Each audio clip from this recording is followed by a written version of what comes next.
Hello students, आज 11th के account में चैप्टर देखते हैं bank reconciliation statement. Bank reconciliation statement में क्या होता है, हमने इसके पहले चैप्टर सीखा था कैश बुक। उसमें हमने देखा था कि कैश बुक में हम बैंक का कॉलम भी मेंटेन करके और बैंक बैलेंस कैसे मेंटेन करते हैं ट्रेडर्स। तो जैसे कैश बुक में बैंक कॉलम बना के बैंक बैलेंस मेंटेन किया जाता है, बहुत सारे ट्रेडर्स जो है बैंक का जो है बिल्कुल सेपरेट बुक बनाते हैं और कैश का सेपरेट बुक बनाते हैं। दूसरा, बैंक जो है हमको स्टेटमेंट बना के देती है बैलेंस की। हमको जैसे भी चाहिए, मंथली चाहिए, क्वार्टरली चाहिए, हाफ ईयरली चाहिए, बायो मंथली चाहिए। करंट अकाउंट हो तो हमको स्टेटमेंट बना के देती है और सेविंग अकाउंट हो तो हमको पासबुक बना के देती है। तो उसका स्पेसिमेन कैसे होता है, आपने देखा हो, मैं बता दूं आपको। एक डेट रहती है, उसके बाद पर्टिकुलर, उसके बाद cheque number,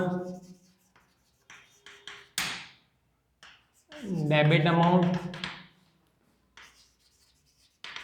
credit amount and balance. Statement होती है तो स्टेटमेंट जहाँ पे ख़त्म होती है वहाँ पे अकाउंट ऑफिसर की साइन होती है। और आजकल तो कंप्यूटराइज जनरेट होके मिलती है तो साइन की भी ज़रूर होती नहीं है, पासबुक में भी चलता है। लास्ट में साइन का कॉलम होता है। वो पहले जब मैनुअल होता था तो इस तरह से करते थे, अभी तो सब कंप्यूटराइज है तो कंप्यूटर में प्रिंट आउट निकाल के दे देते हैं, तो साइन करने की भी शायद ज़रूरत होती नहीं है।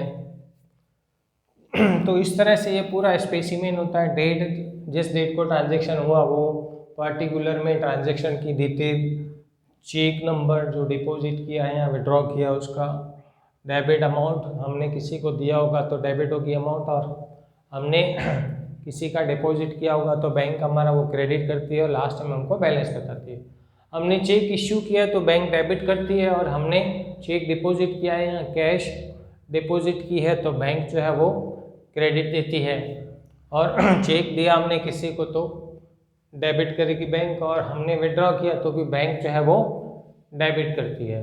और कैश बुक का जो है ये है बैंक पासबुक की स्टेटमेंट या स्टेटमेंट की स्पेसिमेन। कैश बुक में हमने कैसे सीखा था, कैश बैंक बुक में डेट,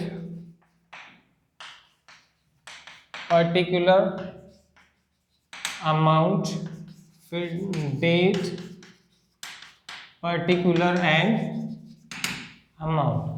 हम जब डिपॉजिट करते हैं तो सारी एंट्री जो है डेबिट साइड करते हैं, और हम कुछ भी बैंक में से विड्रॉ करते हैं तो हमारे बुक में जो है, हमारे कैश बुक बैंक बुक में जो है हम वो क्रेडिट करते हैं। जबकि बैंक जो है हम डिपॉजिट करेंगे तो क्रेडिट देगी, हम विड्रॉ करेंगे तो डेबिट देगी, डेबिट करेगी। अभी हमारे हिसाब से डेबिट बैलेंस जो होता है वो बैंक बैलेंस होता है, और बैंक के हिसाब से जो है वो क्रेडिट बैलेंस होता है, वो as per bank statement credit balance जो है वो बैलेंस माना जाता है, और as per bank statement debit balance वो बैंक ओवरड्राफ्ट माना जाता है, और एज पर कैश बुक हमारे या बैंक बुक डेबिट बैलेंस जो है वो बैलेंस माना जाता है, and as per cash bank book credit balance जो है वो बैंक ओवरड्राफ्ट माना जाता है। फिर बहुत बार देखते हैं हम, टैली करते हैं हम ट्रेडर्स लोग, हफ्ते 15 दिन महीने टैली करते रहते हैं बैलेंस एज पर बैंक के और हमारे हिसाब से ओके है या नहीं है। टैली करते रहना पड़ता है क्योंकि कहीं भी मिस्टेक नहीं हो, बैंक वाले भी मिस्टेक कर सकते हैं, हमारे से भी गलती हो सकती है। तो उस चक्कर में ऐसा नहीं होना चाहिए कि हमारा कोई चेक रिटर्न चला जाए, क्योंकि उससे ट्रेडर की प्रेस्टीज खराब होती है। तो ट्रेडर्स लोग जो है रेगुलरली टैली करते रहते हैं। तो बहुत बार जो है हमारे और बैंक के बैलेंस में जो है डिफरेंस होता है। तो वो डिफरेंस क्यों होता है, उसके रीजंस ढूंढ के जो रिकन्सिलेशन स्टेटमेंट बनाई जाती है, ताकि हमको पता चले कि बैंक अपनी जगह सही है और हम अपनी जगह सही है। तो ऐसे कैसे हो सकता है कि बैंक जो है अपनी जगह सही है और हम अपनी जगह सही है? तो उसके रीजंस हैं बहुत सारे। जो बैंक बैलेंस और हमारा बैलेंस जो है उसमें डिफरेंस होता है, तो उसके रीजंस जो हैं कौन कौन से हैं वो देख लें हम।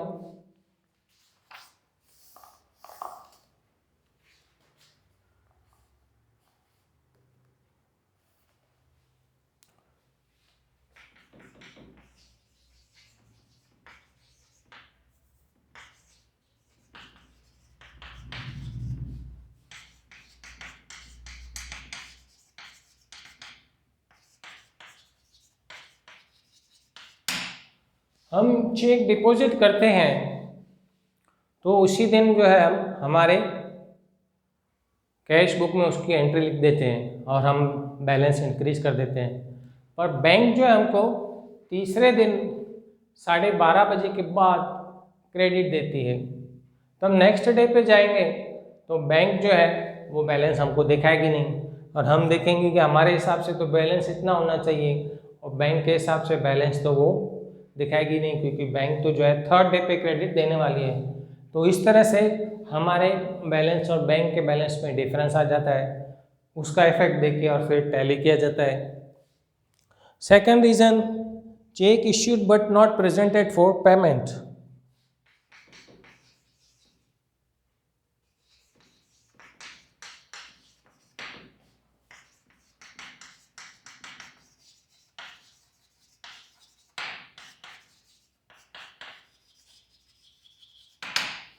हमने चेक लिख के पार्टी को दे दिया, बट पार्टी ने अभी अपने अकाउंट में डिपॉजिट नहीं किया है, जिसकी वजह से वो बैलेंस हमारे अकाउंट में से जो है वो कम नहीं हुआ है। तो हम जाएंगे तो बैलेंस जो है बैंक में हमारा वो ज़्यादा दिखाएगा, जबकि हमने तो वो चेक इश्यू करके हमारे कैश बुक में उसकी एंट्री कर दी होगी और बैलेंस जो है वो कम कर दिया होगा।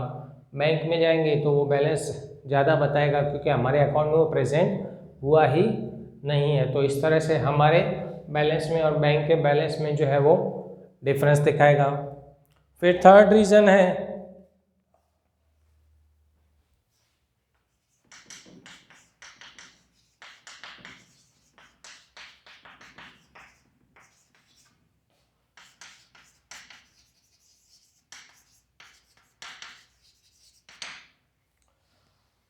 कोई कस्टमर है हमको चेक या कैश देना चाहता है, बट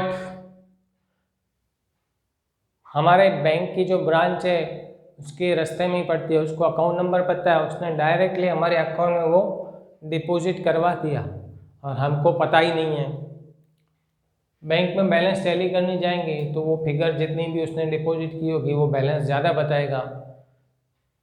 तो बाद में पता चला हमको कि हमारे कस्टमर ने जो है वो डायरेक्ट जो है बैंक में बैलेंस चेक या कैश डिपॉजिट करवा दिए। तो इस तरह से हमारे बैलेंस में और बैंक के बैलेंस के फिगर में जो है वो डिफरेंस आएगा, तो उसका इफेक्ट देख के हम टैली कर लेंगे। इस तरह से और भी रीजंस हैं, वो नेक्स्ट लेक्चर में देखेंगे कि और कौन कौन से रीज़न होते हैं जिसकी वजह से हमारे कैश बुक के बैलेंस में और बैंक के स्टेटमेंट के बैलेंस में डिफरेंस आता है, और उसका किस तरह से इफेक्ट देके जो है बाद में रिकन्सिलेशन स्टेटमेंट टैली की जाती है।